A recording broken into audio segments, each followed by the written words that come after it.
In August of 1972, a uniformed officer of the Polish People's Army walked the dockside streets of Rotterdam in the Netherlands as part of a Warsaw Pact delegation that had traveled to Western Europe for a military coordination exercise.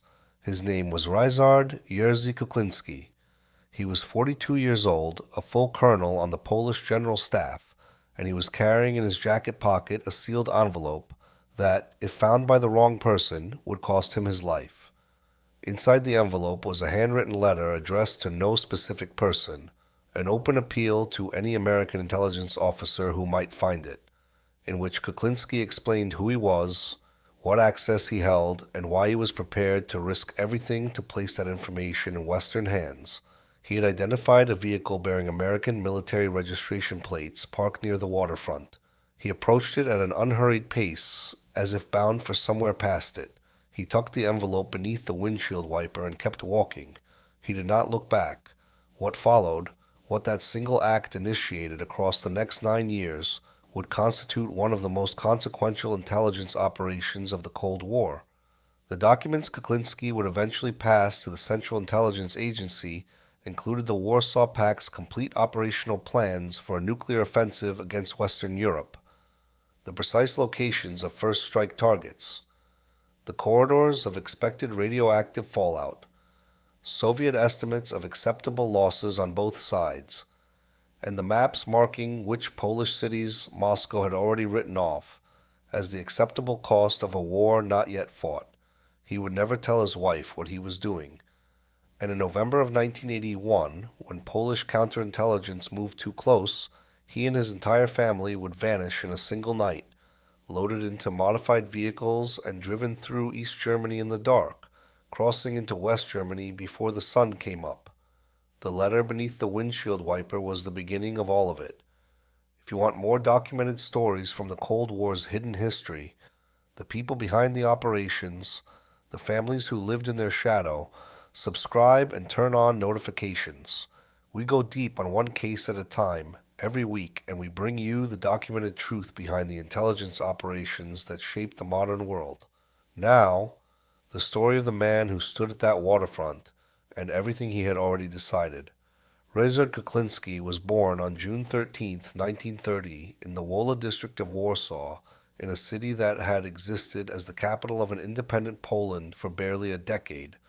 Polish independence, restored in 1918 after a century and a half of partition among Russia, Prussia, and Austria, was a recent and fragile thing, something the country's citizens understood to be recoverable, because it had been lost before and survived.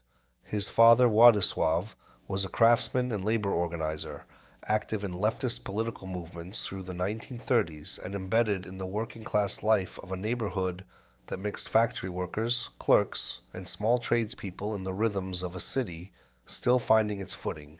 His mother, Zofia, kept the household. By the standards of interwar Warsaw, the family was ordinary. By the standards of what was coming, they were entirely unprepared. The German invasion began in September 1939, when Ryszard was 9 years old. Warsaw held for 27 days before surrendering. The occupation installed by the Nazi administration was among the most systematically brutal imposed on any European city during the war.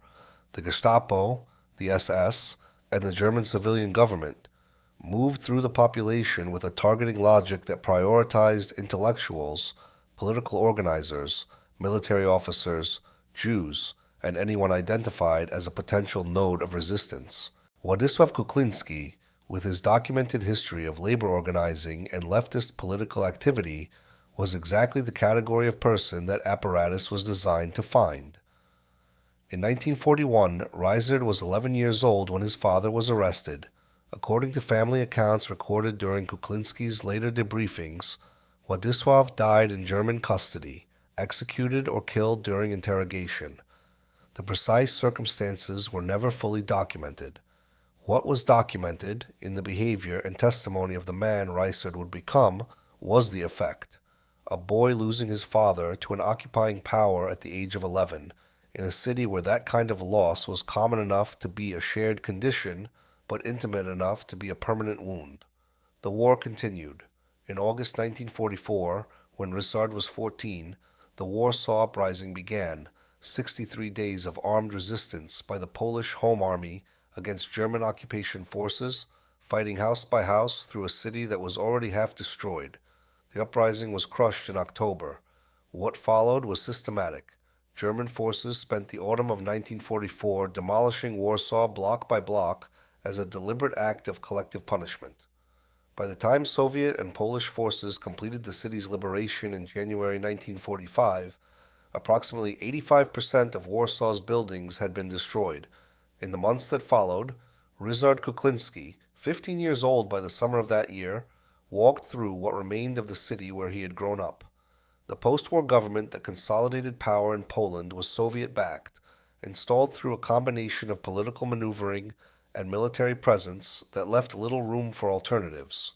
Poland was restructured as a satellite state within Moscow's sphere. Its borders shifted westward, its economy reorganized, its political life constrained within a framework that answered ultimately to decisions made in the Soviet capital. For a young man with Kukliński's aptitude for mathematics, analysis, and technical reasoning, a military career was one of the more viable paths available, and he pursued it with discipline. He enrolled in military education in the late 1940s and completed his advanced studies at the General Staff Academy in Warsaw, the institution that trained the senior operational planners of the Polish People's Army. He demonstrated particular aptitude for the technical and strategic analysis of military force, how armies should be arrayed, moved, and employed in hypothetical conflict. It was precise, demanding work that required the ability to hold large numbers of variables simultaneously, to think several moves ahead in systems where the cost of error was measured in catastrophic terms, and to translate complex operational concepts into clear, actionable doctrine. These were skills Kukliński possessed in unusual measure. By the early 1960s, he had established himself as one of the more capable operational planners on the Polish General Staff. He had married Joanna, known within the family and to all who knew her as Hanka, in the early 1950s. She was a practical, warm woman who managed their Warsaw apartment and their household life with the careful economy of someone who had grown up expecting nothing to be surplus.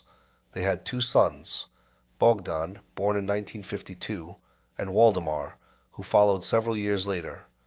The boys grew up in the particular texture of a military family in communist Poland, their father absent for stretches, their mother maintaining the household stability in those gaps, the rhythms of Polish military and social life, organizing the calendar of their childhood. To neighbors, colleagues, and the officers he worked alongside, Ryszard Kukliński was precisely what he appeared to be, a dedicated and professionally accomplished officer of the Polish People's Army, a loyal participant in the institutions of the state, a man who attended the mandatory functions of Communist Party membership with no visible reluctance, and whose work on operational planning earned consistent respect from his Soviet counterparts. He participated in major Warsaw Pact exercises in 1967 and again in 1971, large-scale command post rehearsals that refined the operational concepts embedded in the Pact's classified planning documents. He worked alongside Soviet generals. He sat in planning sessions where the deployment of nuclear weapons across the European theater was discussed as a tactical variable. By 1971, Kukliński held a position within the Polish General Staff that placed him in direct contact with the most sensitive planning documents in the Warsaw Pact's possession. His role involved coordinating the Polish contribution to joint operational planning, translating Soviet doctrine into specific requirements for Polish forces, reconciling the capabilities of the Polish People's Army with the demands that Soviet operational plans placed upon it. It was work that required him to understand not only what the plans said, but what lay behind them, the assumptions, the priorities, the hierarchy of concerns that had shaped the decisions embedded in the documents. What he encountered in those documents across the years of his growing seniority and his deepening access was a picture of the Warsaw Pact's true nature that was substantially different from its public presentation. The alliance presented itself as a defensive arrangement, a collective response to NATO's military presence in Western Europe, a shield rather than a sword. The operational plans told a different story. They were not defensive in concept or in orientation. They described a first strike military campaign of extraordinary ambition, a coordinated, rapid offensive designed to overrun NATO's defensive positions across Central Europe before the alliance could bring its full military and political weight to bear, achieving military dominance of the continent within days of a war's opening. The nuclear dimension of those plans was the element that most directly concerned Kukliński, not because nuclear war was a novel concept, but because of the specific geographic and demographic logic of the plans he was reading. Soviet military planners in the 1960s and 1970s operated within a doctrine that treated tactical nuclear weapons, weapons in the kiloton range, smaller than the bombs that destroyed Hiroshima and Nagasaki, as instruments of conventional military operations to be used against battlefield targets, logistics nodes, and military infrastructure in the opening hours of a major conflict. The plans Kukliński read allocated these weapons across the European theater according to military utility, and military utility, in the geography of a Central European war, placed many of those weapons on or near Polish territory. It was in those sessions that Ryszard Kukliński began to understand what the Soviet Union had actually decided about Poland.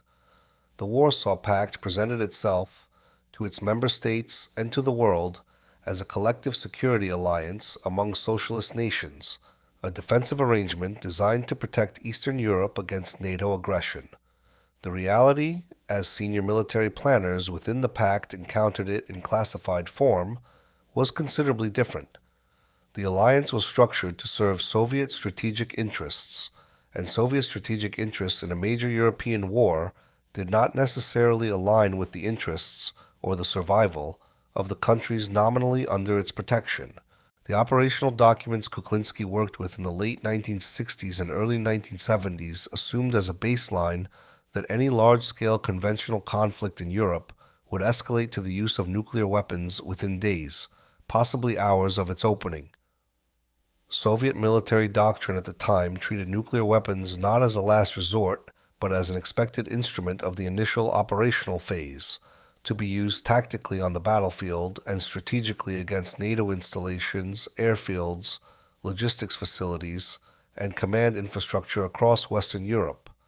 The plans called for a massive armored thrust westward, moving at a pace designed to overwhelm NATO's defensive capacity before the alliance could fully mobilize.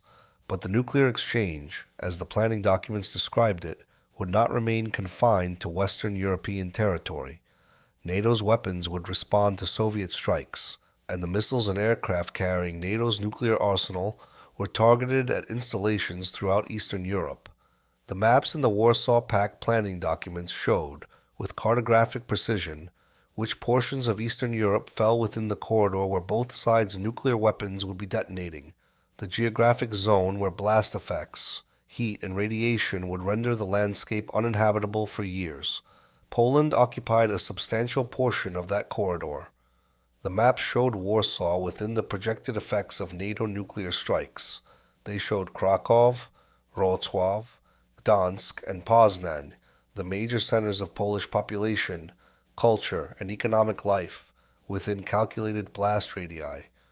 More troubling still was not what the maps showed, but what the accompanying documents revealed about how Soviet planners had processed that information.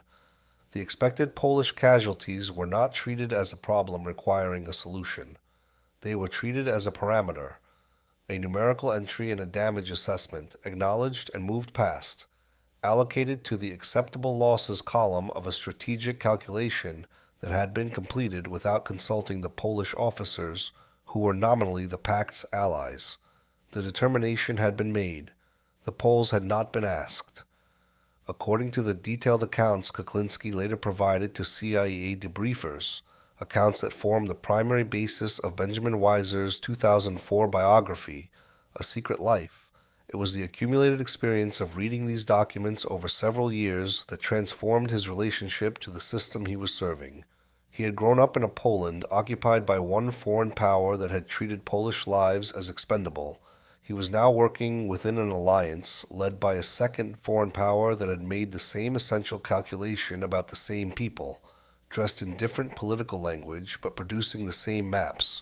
He did not reach a decision quickly. According to his own later accounts, the process took months, a period of private reconsideration in the spaces between meetings and assignments of what his obligations actually were and to whom they were owed. He was not, by the assessments of the intelligence officers who worked with him across the operation's duration, an ideologically simple person. He did not arrive at his decision by hating communism as an abstraction or by particular admiration for the American political system.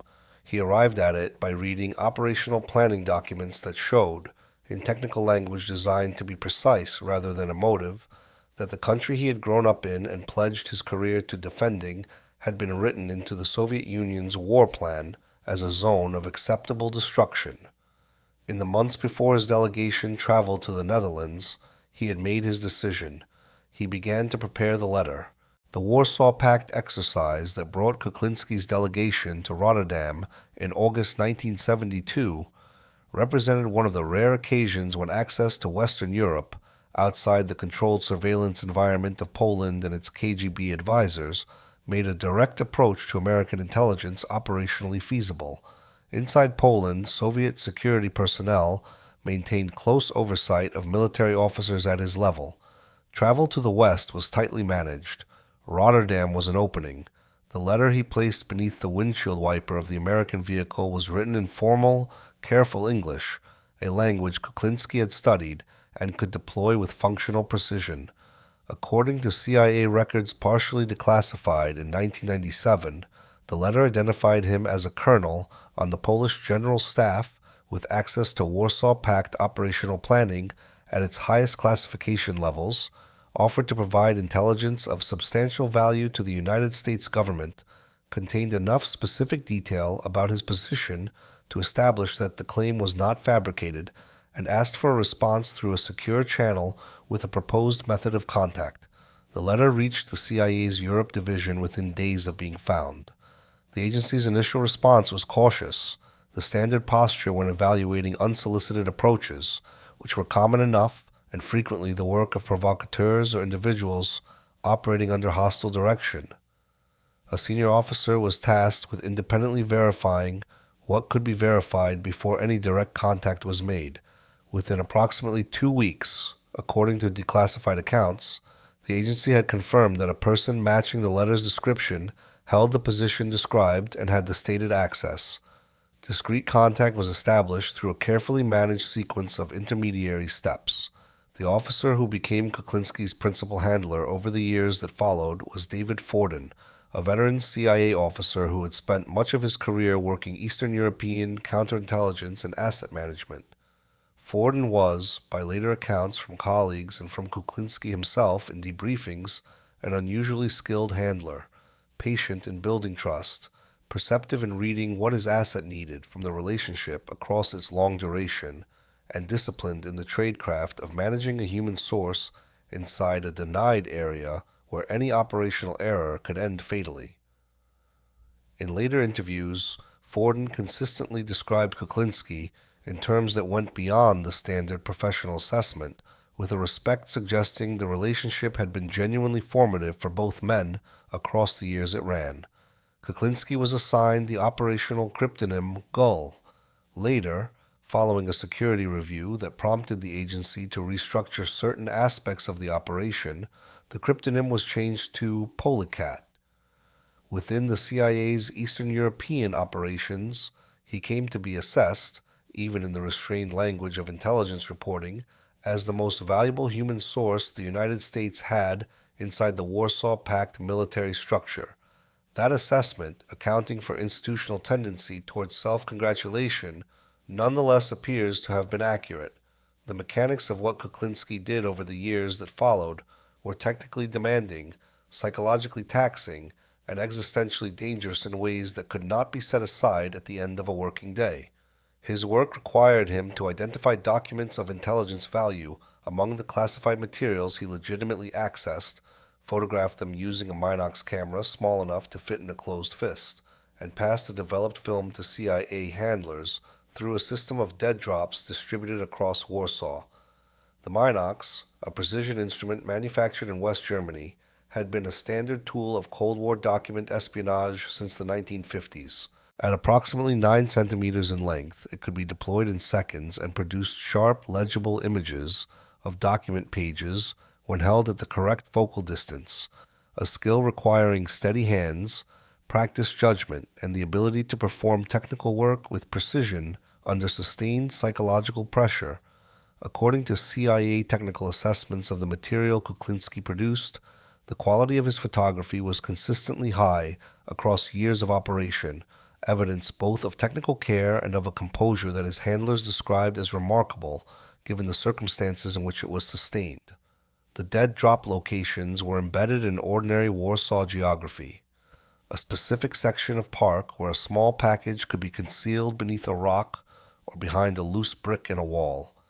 A library where a bag of material could be left at a designated location for collection by a CIA officer operating under diplomatic cover. A parking area where film canisters could be passed beneath vehicles during encounters brief enough to register, if observed at all, as accidental contact between strangers. Kukliński and his handlers coordinated through a system of covert signals, chalk marks on specific utility poles, items arranged in particular configurations on window ledges to indicate when a drop was loaded, when it was safe to access, and when it should be avoided. The CIA communicated with Kukliński through a variety of channels, developed and refined across the operation's duration. In the early years of the operation, contact was maintained primarily through face-to-face meetings during his authorized travel outside Poland, encounters in cities in Western Europe, where the surveillance environment was less total than in Warsaw, and where CIA officers could meet him in circumstances that had a plausible cover. As the operation matured and its security requirements evolved, the communication channels shifted toward more technically sophisticated methods, shortwave radio broadcasts carrying encoded messages concealed within programming that any Warsaw resident might receive, that Kukliński could decode at home without any device that would appear unusual. The film canisters passed through Warsaw dead drops were the primary channel for moving large volumes of photographed material. Brief, essential communications, confirmations, schedule changes, security alerts moved through the covert radio channel.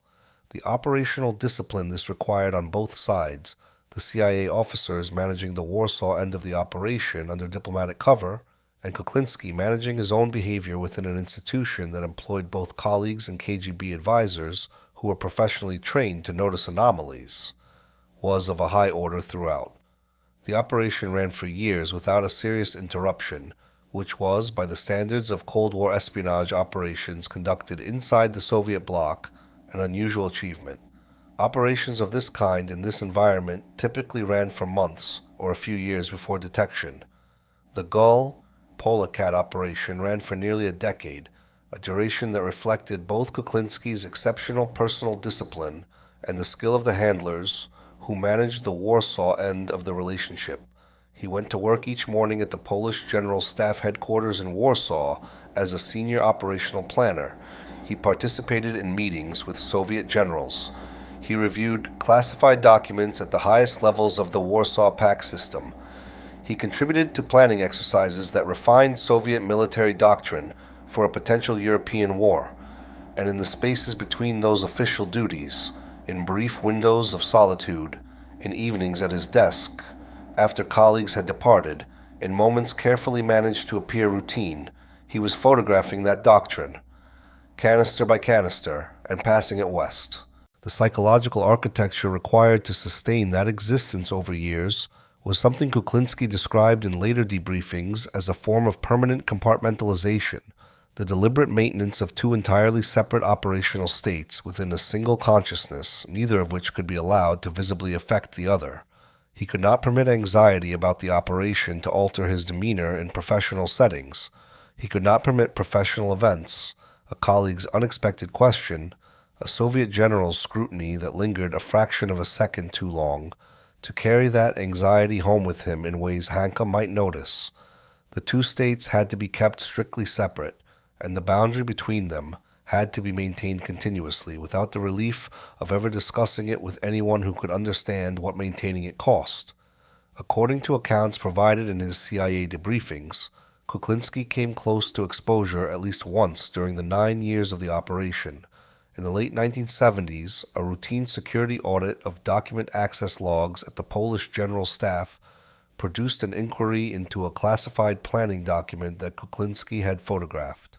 He was not the only officer who had accessed the document, and the inquiry did not immediately focus on him, but it required him to account for his handling of the material, to provide, from memory and without the ability to consult any notes, an accurate reconstruction of his interactions with the document that corresponded with the official access records while concealing what he had done with it. He provided the accounting. The inquiry was closed without action against him. He returned to the operation. That near miss, and others like it that are less well documented in the public record, did not cause Kukliński to stop. In later debriefings, he described his experience of those moments not as the shock of near discovery, but as confirmation of a discipline he had spent years developing, the ability to function with precision under the specific kind of pressure that comes not from action but from sustained exposure to the possibility of action at any moment and from any direction. It was a quality his handlers noted and valued. It was also, by any reasonable assessment, the quality that allowed the operation to run as long as it did. The scale of what he transferred, accumulated across years, was substantial.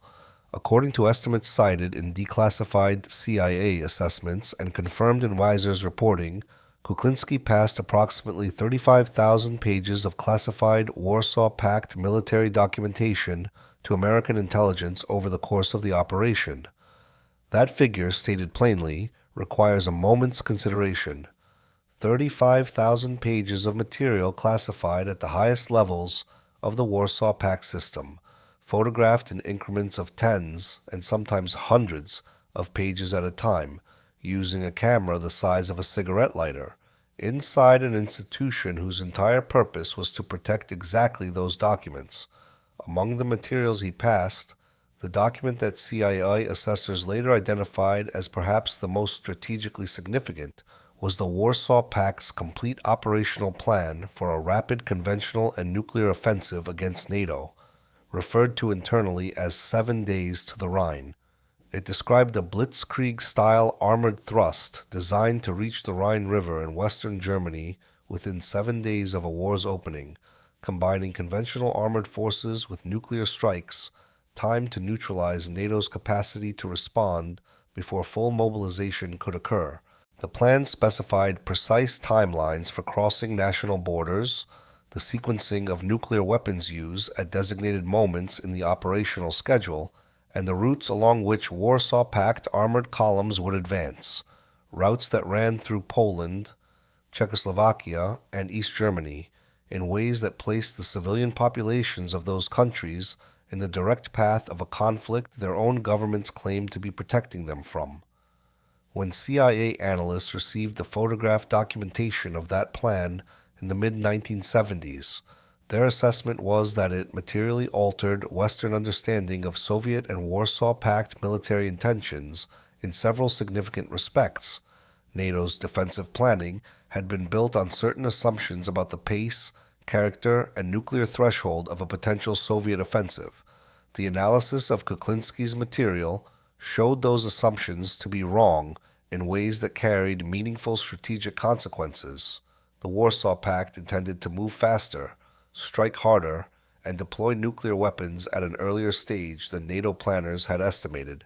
The corrections allowed NATO to redesign specific elements of its defensive posture, repositioning forces, hardening command infrastructure, adjusting alert timelines, in ways that directly addressed vulnerabilities the Soviet plan had been designed to exploit. Kukliński also photographed mobilization schedules that gave NATO planners their first reliable estimate of how little warning time the alliance would actually have before Warsaw Pact forces could reach full war readiness.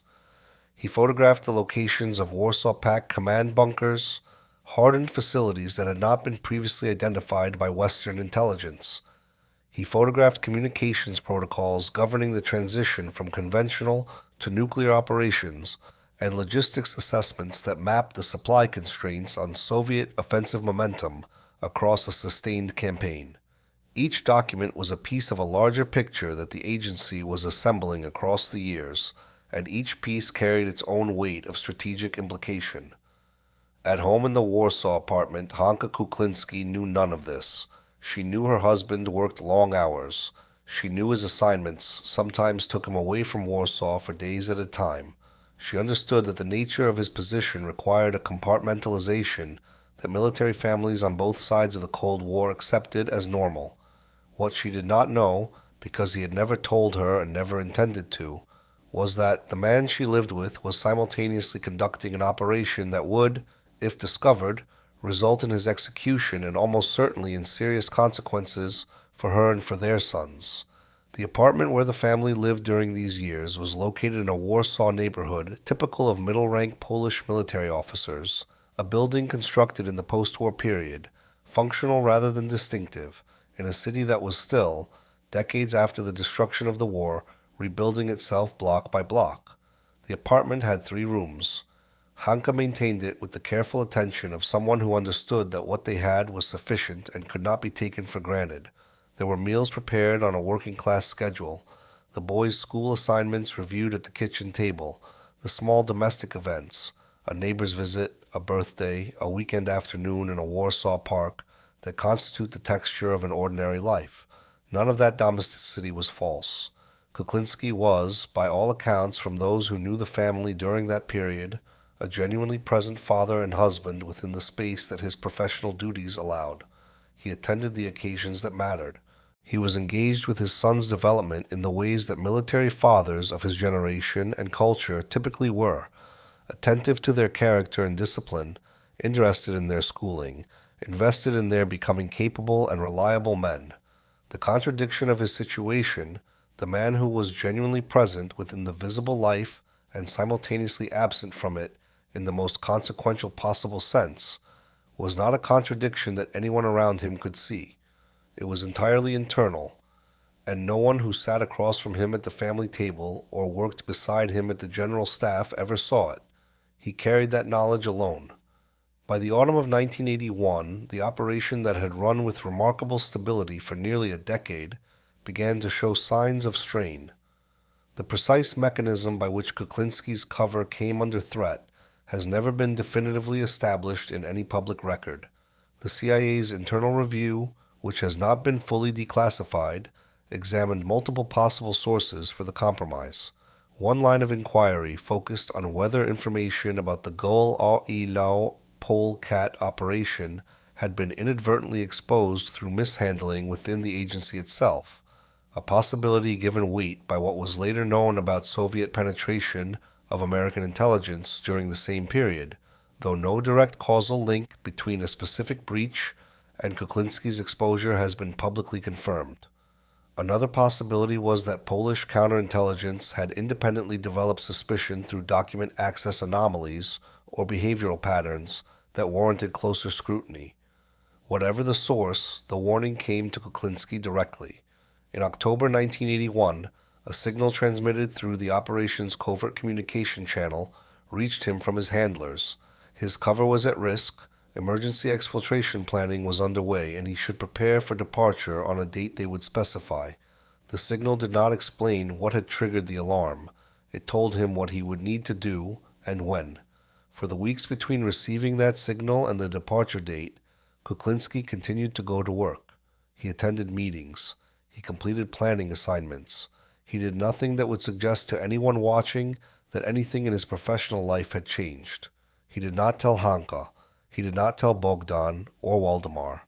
He began quietly making certain preparations at home, destroying materials he had accumulated, repositioning items, explaining to Hanka when she noticed that he was organizing. The date the CIA had specified was November 7th, 1981. Hanka Kukliński's accounts of what happened in the hours before dawn on November 7th are consistent in their essential content across the several times she described them to researchers and family members in the years that followed. Her husband came into their bedroom and woke her. He sat down on the edge of the bed and told her she needed to listen without interruption, that what he was about to say was urgent, and that they had very little time. He told her that he had been working for the Central Intelligence Agency since 1972, that he had been photographing classified Warsaw Pact documents and delivering the film to American intelligence, that his cover had been compromised, that the family could no longer remain in Poland. She asked whether he was serious. He told her that he was. She asked about the boys, where they were, whether they were safe. He told her that Bogdan and Waldemar were not in Warsaw and would need to be reached and brought to the city immediately, under some plausible pretext that would not alarm anyone who might be monitoring the family's communications. If they could not be brought to Warsaw before the operation's departure window closed, they would have to be left behind. The hours that followed were among the most compressed and psychologically extreme of Hanka's life. Her husband, a man she had been married to for nearly 30 years, the father of her children, the person she had shared every domestic detail of their life with, had just told her that he had been living a concealed existence throughout, and that their home, their city, and their country were about to disappear. She had no preparation. No warning had been issued at a prior point, so she might prepare herself. The conversation on the edge of the bed was the entirety of it. By multiple accounts, including her own, she did not argue.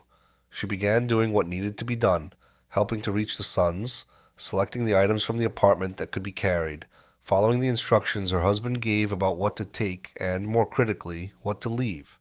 The CIA exfiltration operation that moved the Kukliński family out of Poland that night had been prepared in the preceding weeks by agency personnel operating under diplomatic cover in Warsaw. Modified vehicles, prepared with concealed spaces sufficient to carry passengers undetected through border searches, moved the family through the night toward East Germany. It was a route that required crossing through a second Warsaw Pact state, with its own security apparatus and border controls, which elevated the operational risk considerably. The drive through East Germany happened in darkness, through checkpoints, through the particular stillness of a Soviet bloc country at night where the state's capacity for surveillance was both real and presumed everywhere. They crossed into West Germany before dawn on November 8, 1981. What they left behind in the Warsaw apartment, the furniture, the accumulated objects of a life, the relatives and friends who would wake that morning to find them gone without explanation, was everything that had constituted their existence. They left their names, in the formal sense. From that point forward, the Kukliński family would carry assumed identities in a country they had never lived in. What they took with them was each other. 5 weeks later, on December 13, 1981, General Wojciech Jaruzelski declared martial law across Poland, suspending civil liberties, arresting thousands of Solidarity activists, and placing the country under direct military control. Whether the timing of the exfiltration and the timing of the martial law declaration were connected, whether intelligence Kukliński had provided in his final operational weeks contributed to Western awareness of what Jaruzelski was preparing, or whether Polish military intelligence's search for Kukliński was itself part of the internal security measures being readied for the announcement, has not been definitively established in any declassified record. Polish military counterintelligence identified Kukliński as the source of the breach with relative speed.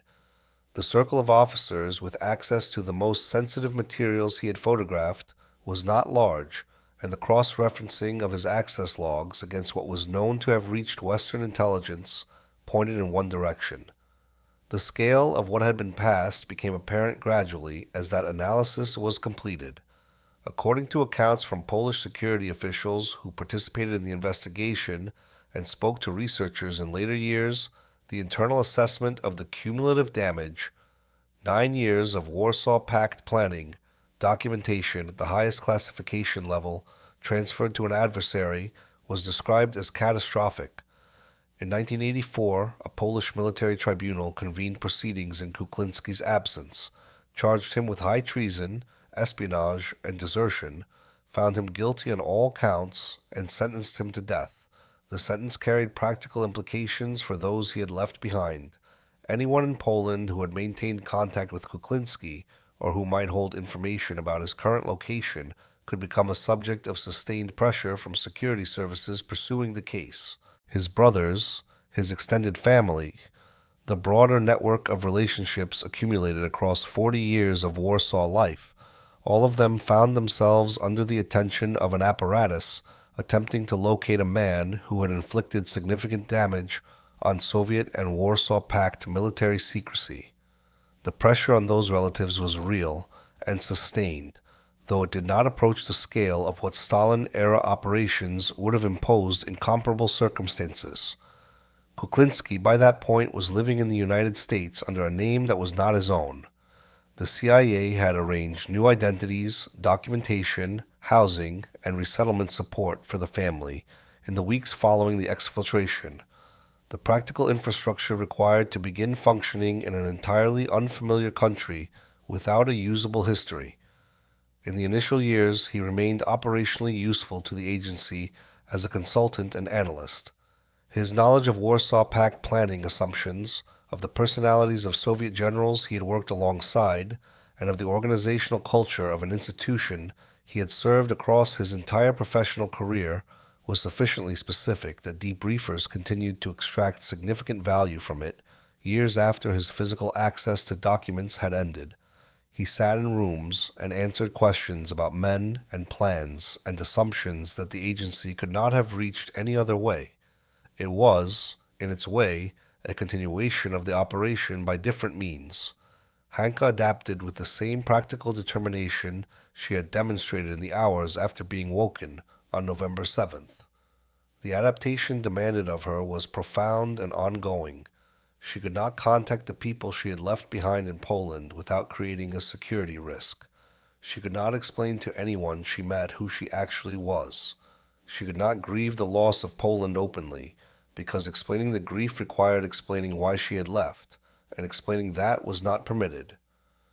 The ordinary social texture of a life, the neighbors whose names you know, the shopkeepers who recognize your face, the accumulation of small familiar relationships that constitute the background of daily existence, had to be built from nothing, in a language not her first, in a country whose customs and social codes she had no preparation for navigating. She managed it, by all available accounts, with the same contained steadiness that had characterized her through everything else. Whether that steadiness came naturally or at significant cost to what lay beneath it, no public account has fully described. The sons faced their own version of the same challenge, and they faced it without the option of debriefing sessions that gave structure and purpose to their father's exile. Bogdan, in his late 20s at the time of the exfiltration, had been building a professional life in Poland that was erased and replaced with the blank page of an assumed identity in an American city. Waldemar, several years younger, was at a similar threshold. Both were now resident in a country not their own, carrying a secret that touched every ordinary social interaction, every new acquaintance's question about family, origin, and background, with the requirement to maintain a fiction that neither of them had constructed and neither had chosen. The question of how to build a life on a foundation of false premises, how to accumulate friends and professional contacts under a name that was not yours, pressed against them every day in ways that were impossible to share with anyone outside the family. The particular loneliness of that position, unable to speak truthfully about who you were, cut off from the friends and contacts you had grown up with, living in a country that did not know your real name, was substantial and not easily resolved by time or by the practical comforts that CIA resettlement support could provide. Both Bogdan and Waldemar eventually built lives in America, found work, established themselves in the ordinary sense, but the foundation beneath those lives remained what it was, a secret, a displacement, and an identity that had been assigned rather than grown. The Cold War ground on through the early 1980s, the tense confrontations of the Reagan years, the nuclear anxieties amplified by the deployment of American Pershing II missiles in Western Europe, and the Soviet walkout from arms control negotiations in 1983. The military buildups on both sides that accelerated the competition Kukliński had spent years trying to influence from the inside. Then, in the middle of the decade, the unexpected shift, the Gorbachev era, with its policy of glasnost, its arms control negotiations, its tentative opening of a system that had appeared immovable. In Poland, solidarity persisted underground through the martial law period and reemerged through the decade. In 1989, the communist government negotiated its own departure through the Round Table Agreements. Free elections followed in June of that year. Solidarity formed a government. The Berlin Wall fell in November. By December, the communist governments of Eastern Europe had either transformed or collapsed. In the United States, Ryszard Kukliński watched those events from an American city under an assumed name. He was 59 years old. He had been in exile for 8 years. The world he had spent years trying to protect had unmade itself, not through the nuclear war the plans had described, but through the slower process of internal exhaustion and political failure. The nuclear war plans he had photographed at such cost were becoming historical documents. He had not saved Poland from nuclear war in any direct, demonstrable sense. What he had done was ensure that if the decision to initiate that war was ever seriously contemplated by Soviet leadership, the people responsible for deterring it had the most accurate possible understanding of what they were deterring. Whether that information had made a difference in the calculations that mattered, the calculations made in Moscow by Soviet generals and political leaders, weighing the risks and benefits of military action across the Cold War's later decades, could not be established then and cannot be established now. But the Soviet Union was gone, and the plans that had designated Polish cities as acceptable losses were filed in repositories that no longer served a functioning military alliance, and Warsaw was, unmistakably, still there. On February 22, 1994, Bogdan Kukliński drowned in an accident in the Tampa Bay area of Florida. He was in his early 40s. He died under the assumed name the family had carried since November 1981, in a state far removed from the Warsaw neighborhood where he had grown up, in a country that had never known his real name. On December 9, 1994, Waldemar Kukliński was killed in New Orleans, Louisiana, struck by a hit-and-run driver who was never identified. He was in his late 30s.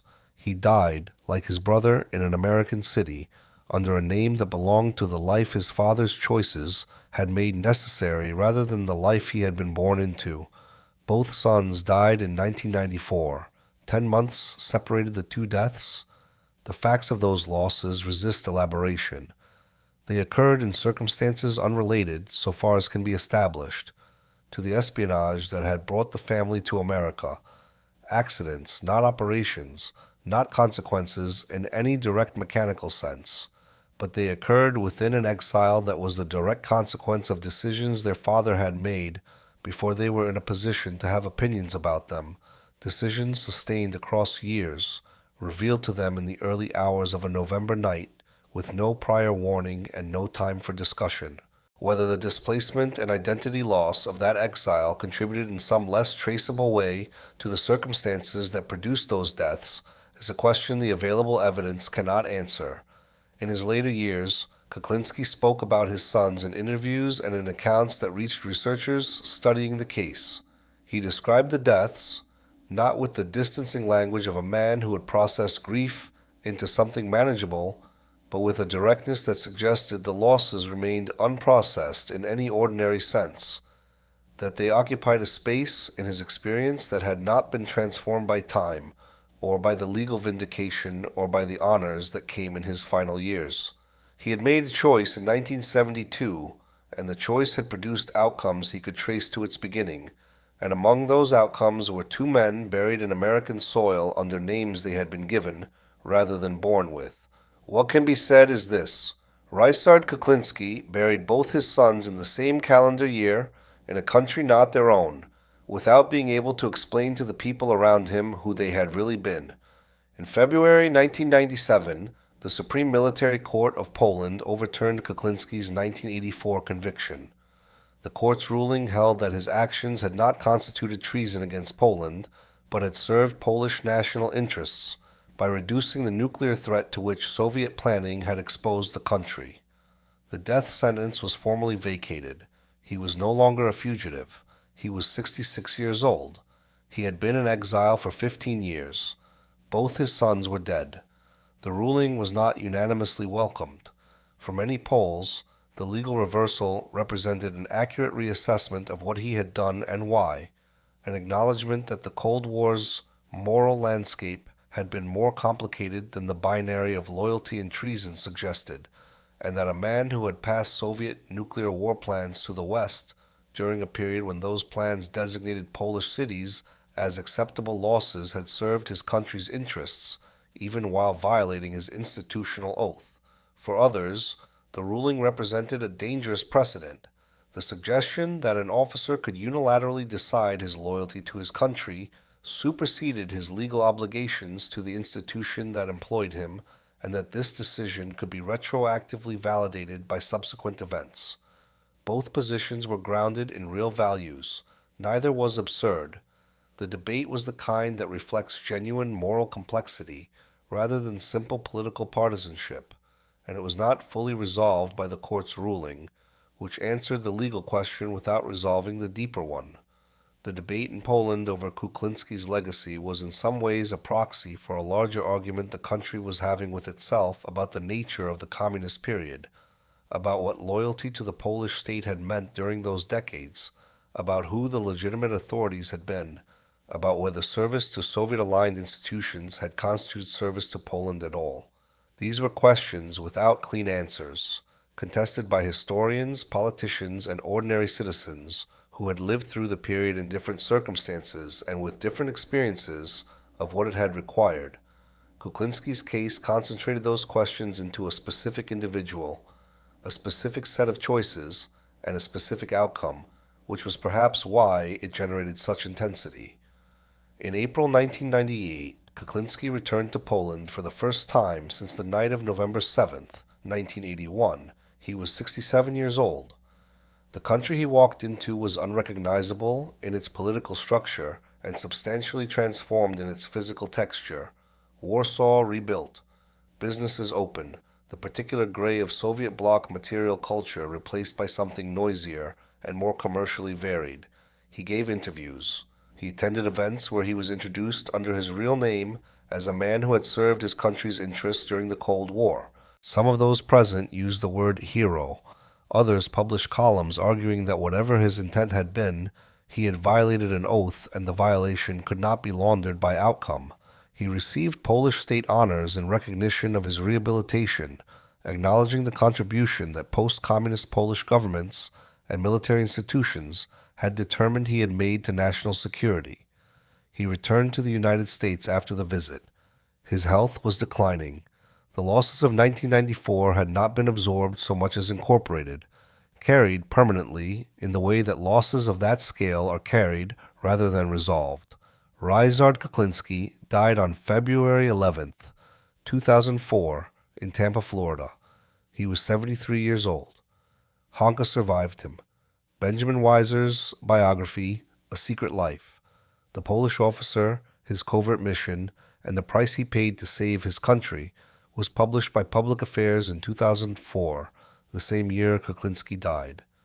Weiser had spent years researching the book, conducting extensive interviews with Kukliński in the period preceding his death, reviewing declassified agency documentation, and speaking with former colleagues, handlers, and family members.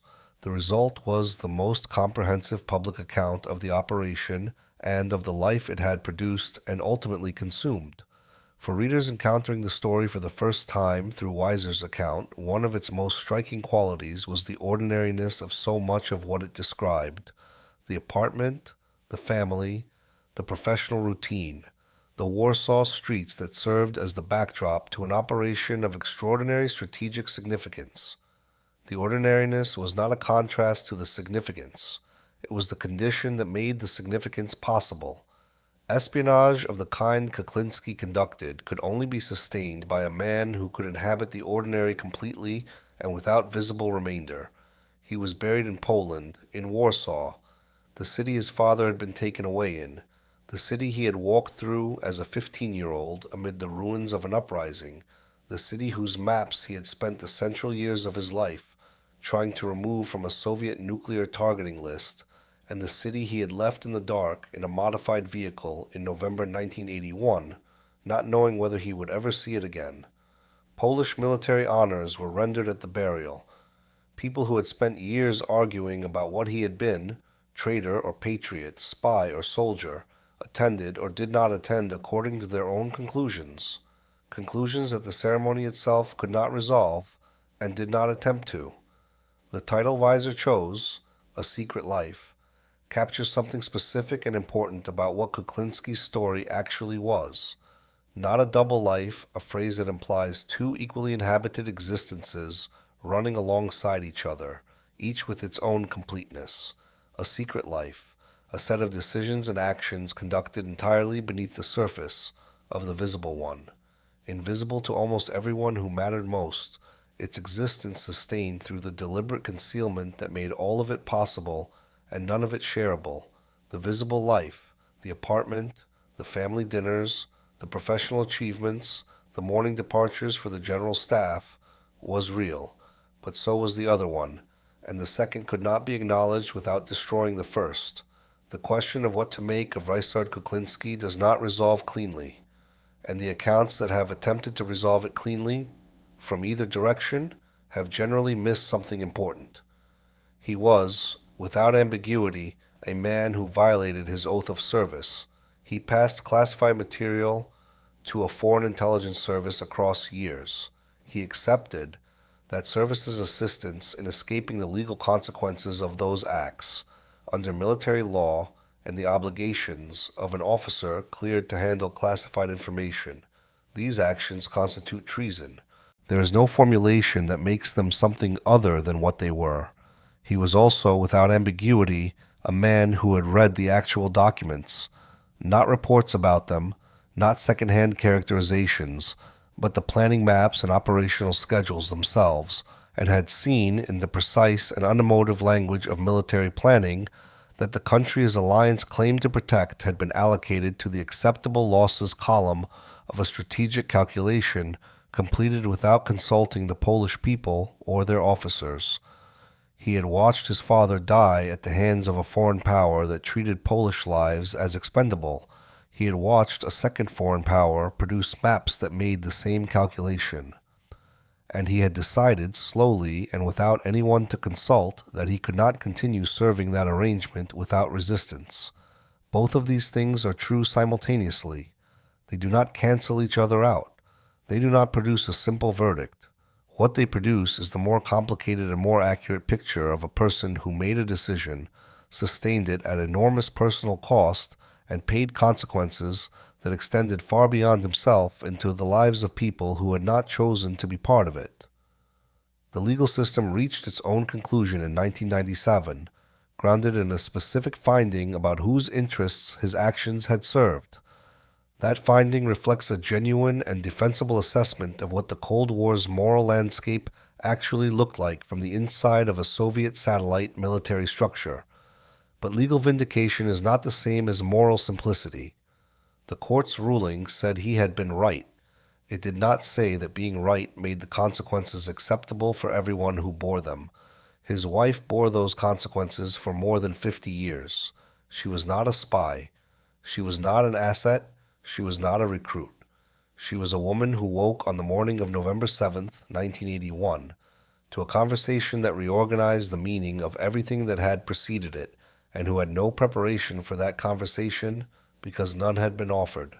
She managed what followed with a composure and practical competence that was not by any account easy or without cost. Her silence about the interior of that experience, maintained across decades and through the deaths of her sons, is itself a kind of testimony. Some things do not reduce to public statement. Bogdan and Waldemar bore consequences they had not chosen and could not have anticipated. They were not agents. They were children who grew into adults in the ordinary way, shaped by Polish schools, Warsaw streets, the texture of a life their father's position gave them, and were then extracted from that life in the middle of a November night and resettled in a country under names that did not belong to them, in circumstances they had not been consulted about. They built lives in America, and those lives were real, and the work and relationships they accumulated were genuine. But the ground beneath those lives was always what it was, a secret, a displacement. the permanent fact of having been moved without being asked. There is a temptation in reflecting on cases like this to resolve the moral complexity by reference to outcomes, to argue that because the war those plans described never happened, Kukliński's actions were justified, and that because they were justified, the harm to his family was, in some accounting, acceptable. This resolution is available. It is also insufficient. It treats the people who bore the consequences of his decision as variables in an equation, rather than as individuals whose losses were real, regardless of what the equation produced.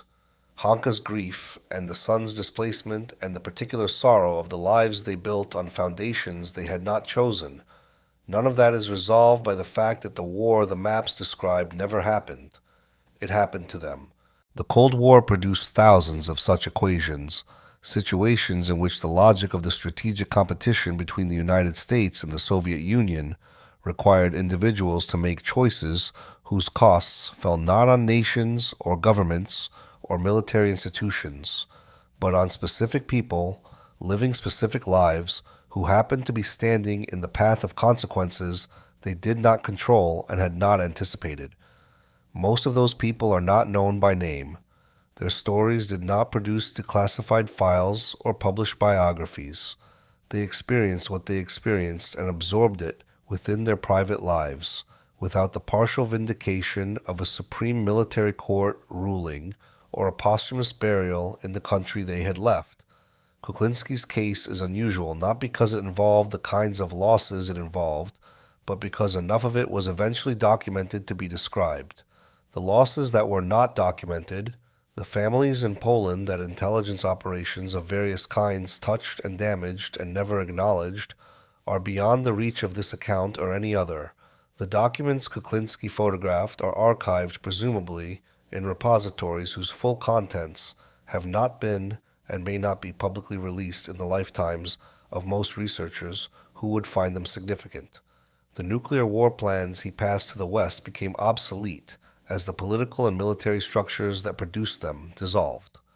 The Warsaw Pact was formally dissolved in July 1991. The Soviet Union ceased to exist in December of that year. The war those plans described never happened.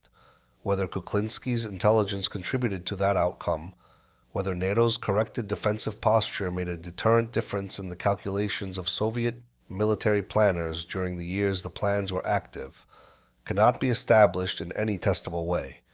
Intelligence operations are not experiments with control groups. They are contributions to processes involving thousands of decisions made by thousands of people across years of contingency. What can be said is that the people who knew the most about the operation consistently assessed it as the most significant human intelligence effort the United States conducted inside the Warsaw Pact across the Cold War's duration. That assessment, even accounting for the institutional investment those same people had in believing it, is not obviously wrong. Ryszard Kukliński was 42 years old when he tucked an envelope beneath a windshield wiper in Rotterdam and made the choice that sealed all the choices that followed.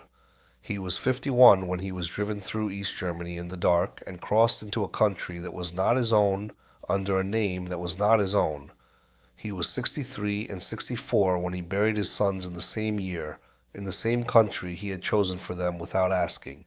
He was 67 when he walked through Warsaw for the first time in 17 years and looked at a city that had survived the war, survived the occupation, survived the communist decades, survived the martial law, and survived the plans that had designated it as a target, a city that, whatever his contribution or lack of it, was still standing. He was 73 when he died in Florida, far from the city where his father had been taken away, and far from the maps he had spent the central years of his life trying to make irrelevant. The war those maps described never came. The cities on them were never destroyed. Whether that outcome had anything to do with him is a question that history, with its habitual indifference to the contributions of any specific individual, has not answered and will not. What it has left is the envelope, the years it inaugurated, the exfiltration it eventually required, and the people, his wife, his sons, the relatives in Poland under sustained security pressure, who lived in the consequences of his decision without having been part of the decision itself. He lost a great deal. He protected something. Whether what he protected was worth what he lost, whether what he protected was worth what Hanka lost, or what Bogdan and Waldemar lost, is not a question that has a satisfying answer. It is a question that the story leaves open, the way honest stories about impossible choices tend to do. The men and women who managed the CIA's end of the Gull Polecat operation, the officers who handled the dead drops, processed the film, analyzed the photographs, and translated Kukliński's risk into strategic advantage, have described it in interviews and retrospective accounts as the most significant human intelligence achievement of their careers. David Forden, Kukliński's principal handler, carried the relationship and its outcome as a defining experience of a long professional life. The analysts who worked with the material Kukliński passed described the experience of reading Warsaw Pact nuclear war plans for the first time, plans that described the destruction of cities, the calculation of acceptable losses, the timed sequencing of weapons whose effects had been modeled but never tested at the scale described, as clarifying in ways that conventional intelligence gathering rarely produced. They understood, because of those documents, what they were actually dealing with. Whether that understanding changed anything that mattered is the question that cannot be answered. That they had it, and had it, because of a Polish colonel who tucked an envelope under a windshield wiper in Rotterdam in August 1972 and kept walking, is not in dispute.